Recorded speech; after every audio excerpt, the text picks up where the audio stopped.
अगर व्यक्तिगत छवि का बात करें ना, तो साहब सरवण चौधरी की छवि आज के टाइम में शेखावाटी में वो छवि है जो किसी पार्टी और पार्टी के सिंबल से भी ऊपर उसका आकलन होता है। सरवण चौधरी के लिए ऐसे ऐसे साइलेंट वर्कर काम कर रहे हैं जिनका राजनीति से कोई लेना देना नहीं है। फिर नोट कर लेना, जब 3 तारीख को जब काउंटिंग शुरू होगी ना, जो सबसे बड़ा जो पहला ब्रेकिंग न्यूज होगा ना, वो ये आएगा फतेहपुर में बड़ा उलटफेर, फतेहपुर में बड़ा उलटफेर। क्या लगे अब की बार फतेहपुर की जनता को क्या रुझान है? देखिए, जहाँ तक जनता का रुझान का सवाल है ना, सबसे बड़ी जो बात है, पहले हमें ये तय करना है कि वोट हम क्यों दें, वोट किन मुद्दों पर दिया जाए, किसी की व्यक्तिगत छवि क्या है, कैसी है, उसके कार्यक्रम कैसे रहे हैं, उसने किस तरह पब्लिक के काम किए हैं, क्या चीज़ें हैं, इन सब चीज़ों को मद्देनज़र रख के वोटर है वो डिसाइड करता है कि मुझे वोट किसको देना है। इसमें जो सबसे ज़्यादा बड़ा फेवर जो सरवण चौधरी को जिस चीज़ का हो रहा है, वो हो रहा है उनकी अपनी व्यक्तिगत छवि, एक ईमानदार, एक कर्मठ और एक ऐसा युवा जो एक देश और दुनिया को दिशा दे सकता है, जिसका अपना एक विजन है, जिसका अपना एक सिस्टम है, और जिसने अपने आप को शेखावाटी के नहीं पूरे इंडिया के लेवल पे अपने आप को एक ऐसे सच्चे सैनिक, मैं यहाँ उनको बोलना चाहूँगा कि एक ऐसे सच्चे वीर योद्धा की तरह अपने आप को साबित किया है कि हाँ यस मैं ये कर सकता हूँ। उसका जो अपना विजन है उसने वो करके दिखाया है। ये जो एक सबसे बड़ी बात है ना, ये यहाँ बाकी के जो भी चुनाव लड़ रहे हैं ना, बाकी के जो कैंडिडेट्स हैं वो इस एक मुकाबले में आके उनके आगे कहीं नहीं टिकते, पहली बात। दूसरी बात, साइलेंट वोटर सरवण चौधरी का इतना है कि आप बिलीव नहीं कर सकते हो। हर एक माँ, बहन, बेटी, उसकी एक आवाज़ उसके मन से निकलती है कि अगर मुझे वोट देना है, मुझे सरवण चौधरी को वोट देना है। आप भी फील्ड में जा रहे हो, हम भी फील्ड में जाते हैं, हम भी लोगों से देख रहे हैं कि भाई किस तरह है, क्या है। जब हम सरवण चौधरी का नाम लेते हैं तो उनके चेहरे पे एक मुस्कान आ जाती है। बेशक वो मुखर नहीं है वोटर इस टाइम, बहुत सारा वोटर ऐसा है जो मुखर नहीं है कि वो चाहता नहीं कि मैं सरवण चौधरी को वोट कर रहा हूँ, लेकिन मैं अभी से डिक्लेयर करूँ कि मैं सरवण चौधरी को वोट कर रहा हूँ। आज की मीटिंग थी, मैं भी कहीं से आया हूँ घूमता फिरता, मैंने भी जब यहाँ देखा कि इतनी सारी महिलाएं आ रहे हैं तो मैं भी खड़ा हो गया। मैंने भी आपकी मीटिंग है, मैंने भी इसको ऑब्जर्व किया, बहुत टाइम से ऑब्जर्व किया। बहुत सारे हम नेताओं की, राजनेताओं की मीटिंगें देखते हैं, सभाएं देखते हैं, बड़ी बड़ी लंबी चौड़ी बातें करते हैं। इस सभा में मैंने 2 चीज़ें नोट की। नंबर 1, कोई ऐसी बात नहीं की गई जिससे कोई नकारात्मकता की बात हो कि किसी को बुरा भला कहा गया हो, भाई ये है वो है। अगले ने स्पष्ट ये कहा कि नो डाउट जी सब अच्छे हैं, मैं उनमें सबसे अच्छा हूँ। ये हमेशा ही कहता रहे कि भगवान ये एक सबसे बड़ी बात है कि मैं किसी को गाली दूंगा, उसने ये किया, उसने वो, कहता है वो बोलते हैं जी नहीं जी किसने क्या किया, जिसने जो किया उसके अपने क्रम है। पूर्व विधायक ने जो कुछ किया उसके अपने क्रम है। आज जगह जगह उनका विरोध हो रहा है, आज जगह जगह सारी चीज़ें हो रही, क्यों हो रही हैं? ये उनके 5 साल के अपने क्रम है, जिसका जवाब आप पब्लिक उनसे मांग रही है कि भाई आप वोट मांगने के लिए आ रहे हो, आपने 5 साल में किया क्या, आप उसका हिसाब किताब दे दो।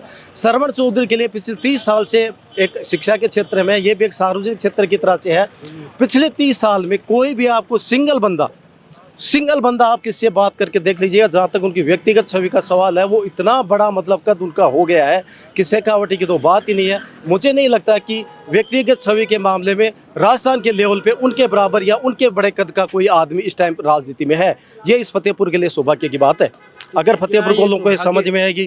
क्या ये सौभाग्य के सर पे ये ताज फतेहपुर की जनता मनाने का मूड मना चुकी है? अरे साहब, ये तो मूड बन चुका है, ये तो ऑफिशियली डिक्लेयर होना है। और आपको मैं अपना कॉन्टेक्ट नंबर दूंगा, आपका भी लूंगा, और आप ये नोट कर लेना, जब 3 तारीख को जब काउंटिंग शुरू होगी ना, जो सबसे बड़ा जो पहला ब्रेकिंग न्यूज होगा ना, वो ये आएगा फतेहपुर में बड़ा उलटफेर, फतेहपुर में बड़ा उलटफेर। और ये काउंटिंग एंड होने तक ये चलेगा और सरवण चौधरी भारी मतों से जीतेंगे। ये सरप्राइजिंग सीट निकलेगी, जिस सीट को सबसे कमजोर। क्या विजन मानते हैं? जी, मैं इसका विजन मानता हूँ कि ये जो कुछ भी कह रहे हैं ना, पब्लिक उस पर ट्रस्ट करती है, पब्लिक उस पर विश्वास करती है, क्योंकि उन्होंने पब्लिक में अपने आप को साबित करके दिया हुआ है। उन्होंने लोगों के सामने अपने आप को प्रूव किया है। उनकी जो अपनी इमेज है, उनकी जो कोई है, वो बंदा किसी जाति में बंधा हुआ नहीं है, किसी धर्म में बंधा हुआ नहीं है, वो कोई जात पात की राजनीति नहीं कर रहा, वो पंथ या परिवेश की राजनीति नहीं कर रहा है, वो बंदा साफ सुथरा आम आदमी की राजनीति कर रहा है। भाई आप लोगों के लिए मैं ये कर सकता हूँ, कोई लंबे चौड़ी बातें नहीं है, कोई लंबे चौड़े भाषण नहीं, कोई लंबे चौड़े वादे नहीं, ये नहीं। भैया आपको क्या चाहिए, मैं आपके लिए भैया 24 घंटे तैयार हूँ, इससे बड़ी बात और क्या हो सकती है। लेकिन सियासी समीकरण की हम बात करें तो भाजपा के कुछ लोग अभी उनसे बागी होकर निकल के चुनाव लड़ रहे हैं, तो ये भाजपा के लिए। साहब आप मेरे को एक बात बताइएगा कि पहली बात तो ये कि जो भाजपा का रहा नहीं तो उसका भाजपा से कोई मतलब नहीं है। पार्टी किसी को सिंबल देती है तो फिर पार्टी का सिंबल देने का मतलब क्या हुआ? जब एक पार्टी किसी को सिंबल देती है तो क्या उसकी वोटिंग है 0 से शुरू होगी? ऐसा नहीं होता है। जब पार्टी किसी को सिंबल देती है तो ये एरिया वाइज डिसाइड हो रहा है। कहीं पार्टी का कोर वोटर 40,000 होता है, कहीं 50,000 होता है, कहीं 30,000 होता है, कहीं 35,000 होता है।